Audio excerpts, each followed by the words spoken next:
It's time to take a look at what's happening around Wyoming for Thursday, June 13th.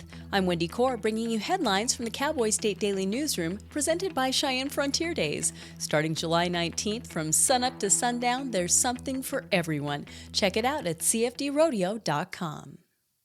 The babysitter who beat a 5-year-old girl in her care to death about 18 months ago was sentenced Wednesday to life in prison without parole. Cowboy State Daily's Claire McFarland was in the Kemmerer courtroom for the sentencing of 52-year-old Sherry Marlar and reports that many of her family members tearfully begged the judge for an option of parole and claimed the woman was wrongly convicted. Her family really stood by her. They testified that they've known her to be gentle and nonviolent. They said that the stairs in her home are dangerous, alluding to Marlar's trial theory that the little girl could have fallen down those stairs and that could have caused her injuries. It was, however, a theory that medical professionals rebutted. A jury convicted Marlar on May 10th of first-degree murder and child abuse in the beating death of 5-year-old Annabelle Knowles, who'd been in Marlar's care for weeks in late 2022. After Saturday's collapse of Highway 22 on Teton Pass, commuters who live in Idaho and work in Jackson report that the 4-hour or longer round-trip detour through the Star Valley area is brutal. But there's a secret route that people living in Idaho's Teton Valley all know about as a way to travel over to the wealthy enclave of Jackson to do their blue-collar work. It's called Reclamation Road, and some locals told Cowboy State Daily's Pat Mayo that it may be time to dust off, or grade with a heavy equipment scraper, this possible route for travel.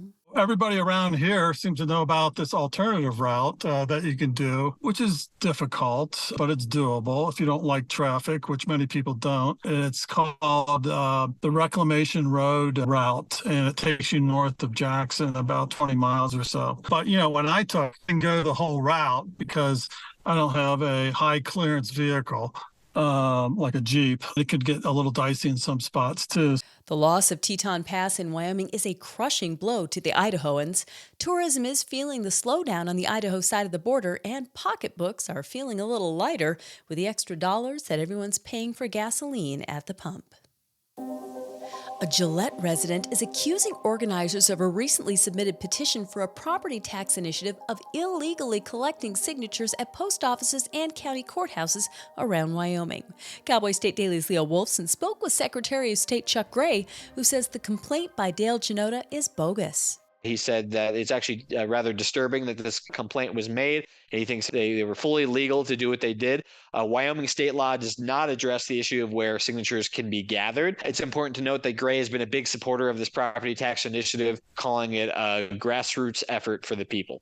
Organizers of the petition say the group's volunteers received prior permission from staff to collect signatures at all the post offices and government buildings they worked at around the state, receiving denials at the post offices in Rock Springs and Casper. I'll be back in just 15 seconds with more news. In southwest Wyoming, wide open space is waiting. This is how we explore it. In Rock Springs and Green River, Wyoming. Plan your adventure at explorewy.com. The last board meeting this school year is usually light and upbeat with the obligatory acknowledgments for teachers, staff, and students. But the murders of a pair of local teens this spring has cast a pall over the Casper community, and Cowboy State Daily's Dale Killingbeck reports there was little lighthearted and upbeat this week when the Natrona County School District 1 trustees met for the final time for this school year.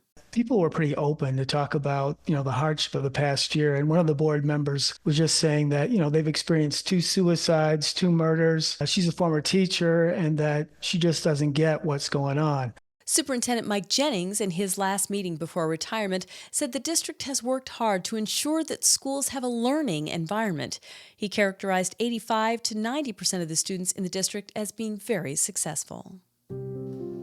And a federal judge Tuesday sentenced an 80-year-old man to 2 months in jail for covering up the shooting of a grizzly bear on his property 4 years ago. Othel Pearson of Troy, Montana, pleaded guilty to both charges in February. His defense attorney has argued that he acted in self-defense when shooting the bear, but that he does take responsibility for trying to hide the act. That's according to Cowboy State Daily's Claire McFarland.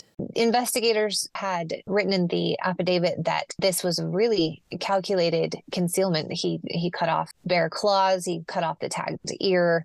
He destroyed the GPS tracking collar, and he dumped the bear in a different location from the one in which it was killed. Pearson was also ordered to pay a $10,000 fine in his federal case of failing to report the taking of a grizzly bear and evidence tampering.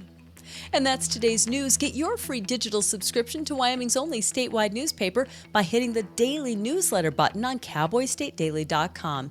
And you can watch this newscast every day by clicking subscribe on our YouTube channel. I'm Wendy Corr for Cowboy State Daily.